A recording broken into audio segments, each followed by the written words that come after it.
Okay, so our in-class work this week that we learned about our midterm was to work with three different files from the book starting at page 180 that deal with drop shadows. So you'll notice that kind of jumps us into the middle of the animation chapter. That's on purpose because I want you guys to see files that have animation in them so that you understand kind of what is entailed in setting these up. So the second two people worked on their own in the book, but the first one I walked us through, and it starts at page 180, and it's called Basic Shadow. And if I go to that folder, all right, I created a video that shows what it looks like when it's done. And the idea here is to create a drop shadow that's based on the character. So if we take a look at how this character is animated, she's kind of like looking around. We got the hair flickering, we've got the hat moving, the coat is kind of like waving in the air. There's a lot going on, and the whole thing is hovering up and down. So what I want to talk about is how they accomplish that within the confines of this program. So if we open up that file, there's no shadow in it yet. You'll see that I'm going to unlock all these layers. There's a layer with the witch, and the whole witch is on that layer. And I know I said things have to be separated. We'll get to that. And there's a couple of cloud layers. There's the moon, a couple of hills are separated, and then the sky is in the background. And we can see these purple things here. That's a sign that there's animation. You can see that there's these gray boxes. We're used to seeing this, right? These light gray boxes mean there is something there in the timeline. It has been expanded out to include almost 6 seconds of animation. And the gray boxes just mean things are staying the same. When we see purple or blue or green with arrows and lines and things like that, it means stuff is in motion. And that's what's giving us the fake view that we're moving. Technically, this is what's known as a truck shot, when you have a character and we're following them, and the background is like we're moving in speed with the character, which means the background is moving counter to that. But technically what's going on in animation is that we're just sliding the background, and so it looks like the camera is tracking with the character. And this is why animation, I think 2D animation would have truck shots a lot, because they're very hard in real life, where you need to like have a dolly track or a really sturdy chair on wheels that you could put your camera on. And in this case, camera and character stay in one place and the background goes. And you'll also notice that the front background moves faster, because when you're dealing with optics, things closer to the camera will appear to go by faster because things further from the camera will stay in view longer. Alright, so we're going to lock most of the rest of this up again. But the interesting thing about this is the witch. So I said before that everything has to be separated, and it is. But we've also talked about symbols and how things can be inside things, inside other things, inside other things. And that's what's going on here. If I double click on her, this is where we find this animation where the whole thing is kind of hovering up and down. And if I will go for her hat, if I double click again, because right now it's just let me grab this tool. Ha, there we go. You can see it's all just one box, but if I double click on it, you can see I got several layers now, different pieces. All right, and if I double click again on what is, if I go to properties, her head,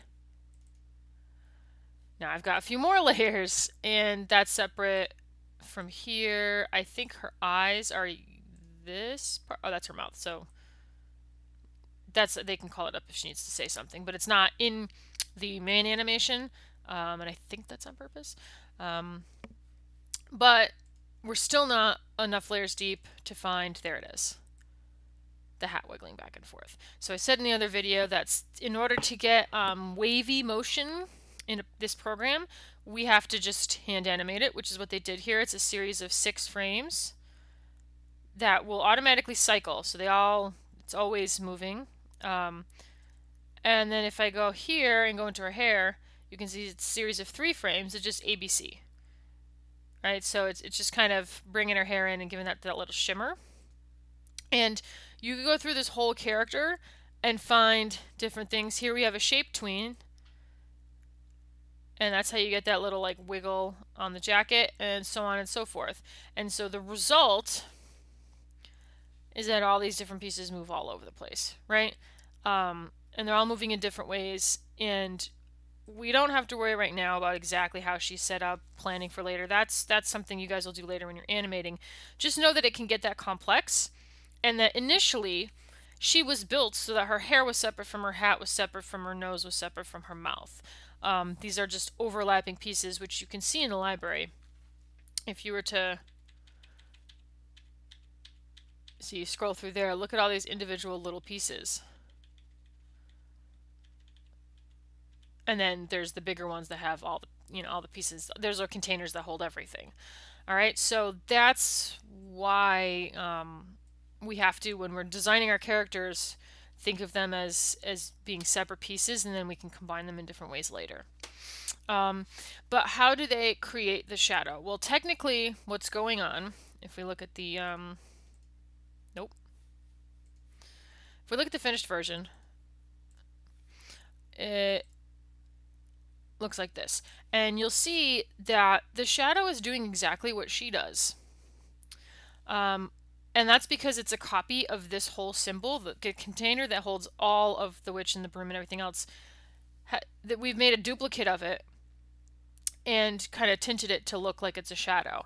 And what's wonderful about this is that if you make any changes to this character, you make changes to the shadow, which is ideally what you want. We don't want to have to redo work. Redoing work is the worst. So what's the best way to accomplish this? Well, we can make a copy of it, and we can just like right click copy, we paste, or there's a lot of ways. However, my favorite way for this one is to right click on the layer and say duplicate layers. And the reason for that is it makes a new copy of her that is also, whoops, we're going to lock the top layer, but it's on a new layer. I like my layers. I like things being separate, and I'm using one that says copy because that's going to kind of denote that it's the shadow. All right. And you can do these two things in whatever order you would like. You can tint it first and then squash it down later, or the reverse. It's no, doesn't matter. But under properties, color effect, tint. The default tint is red, which is useless. So you could change it to black, or you can color pick this red color. And I like that idea. Which if we turn it up all the way is going to blend her in, so we're halfway there, right? We want to, shadows are not black and white, they're tinted versions of the color that's beneath them. There's a little bit less color. So if I click on this swatch after I kind of, color picked that, and then I go to this wheel, and instead of going by hue, I go by brightness, and I can just do this. And I can just take that same color and turn down the brightness a little bit. And now I have a shadow color that's in the exact same color spectrum as the rest of this. And last but not least, I grab my free transform tool, and for the first time ever, I don't hold down shift while scaling it, because I'm going to squash it more than I stretch it in. Just the way the light works, I know the moon is over here, guys. It's like, we'll pretend there's a sun somewhere else, right? This is technically incorrect because she's casting a shadow in the wrong direction. But the shadows tend to squash vertically more than they do horizontally. Although it's gonna shrink a little bit because she's pretty far from the ground. And I can test that. By the way, testing movies is Control Enter, like with buttons, or Control and then test. Either way. And I probably have to bring it down a little bit because I think her hat kind of goes over like a light area. Yeah, that's no good. So that's always something you kind of have to play with and tinker and test and all that stuff.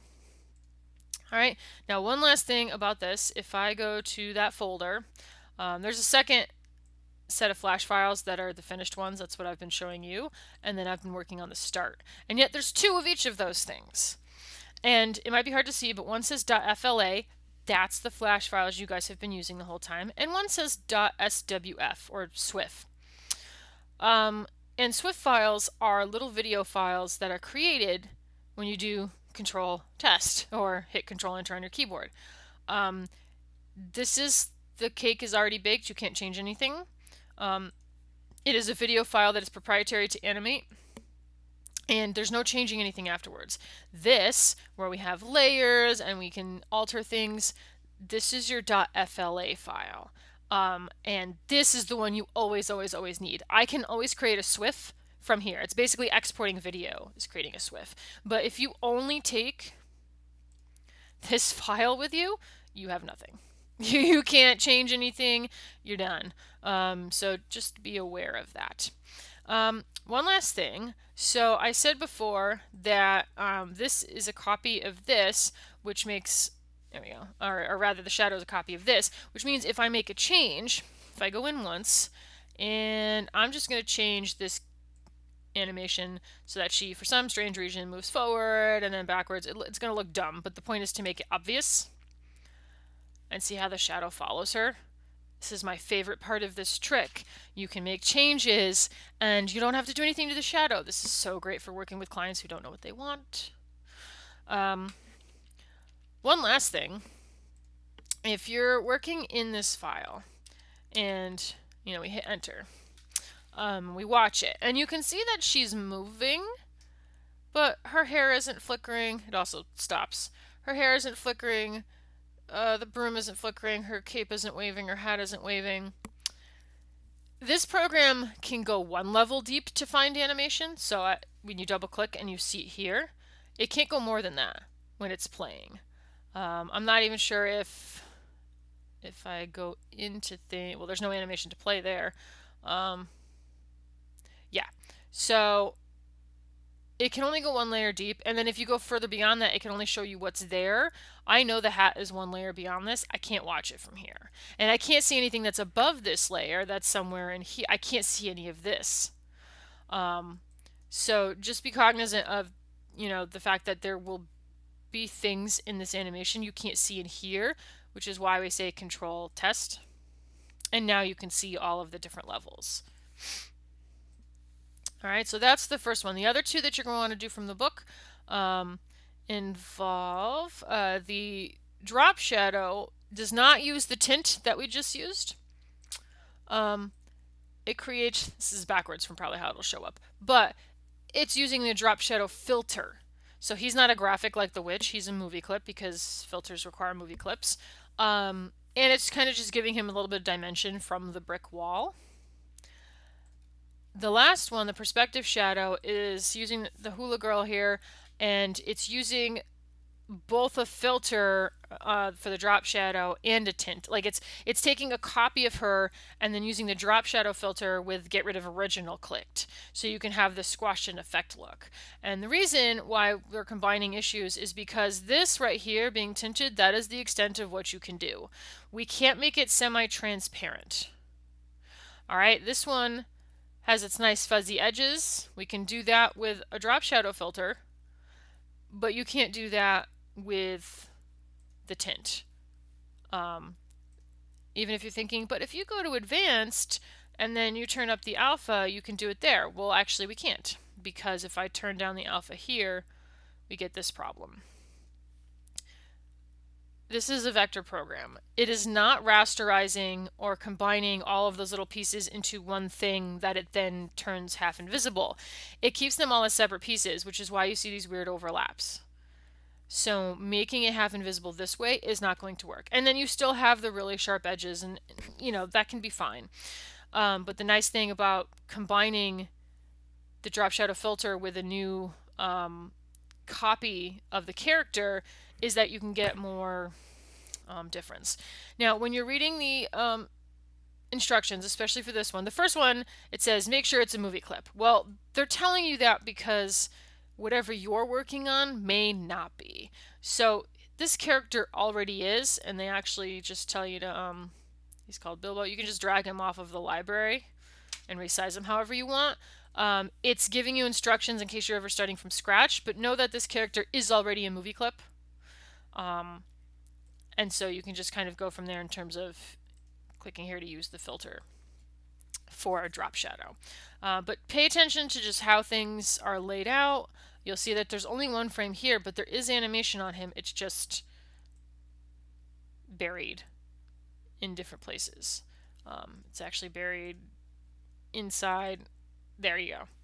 And you can see how many different pieces there are. I said before, when you're designing your characters, like, oh, it's quadruped and four legs and things like that are all very difficult. I wasn't kidding. They get away with it here because it's one piece. That is one piece for a leg. And they're animating it by basically just rotating it around. Let me see if I can see that. It's frame by frame. It slides backwards, and then they throw a curve in there. All they do is squash it, um, and and then they point it out again so it can fall back that way. So they actually just reshape this the whole time, and then they put it into a movie clip that they then copy 4 times and offset them. So that's how they accomplish that animation. There's no triple hinges or anything like that in the legs, and it's all very cartoony. And because of the gradient, you can't see where the legs hit the body. That's another trick that people use in order to simplify things. The nose is going to be, by the way, is it this one? We're going to do the make invisible trick until I find what I'm looking for. Yeah, so this body just has a lot of reshaped animation on it. It's not, there's no bones, there's no hinges. They're just redrawing it for every frame. And that's how you get that nice smooth motion for the character. They also reversed him. You could see the character is facing the other direction, but they just reverse it. So take a look at those things. Make sure you're submitting FLA files for everything, and when you're reading the directions, double check that the first direction or so isn't already done, because sometimes it is. They're trying to make sure you know how to do it when you start with something new.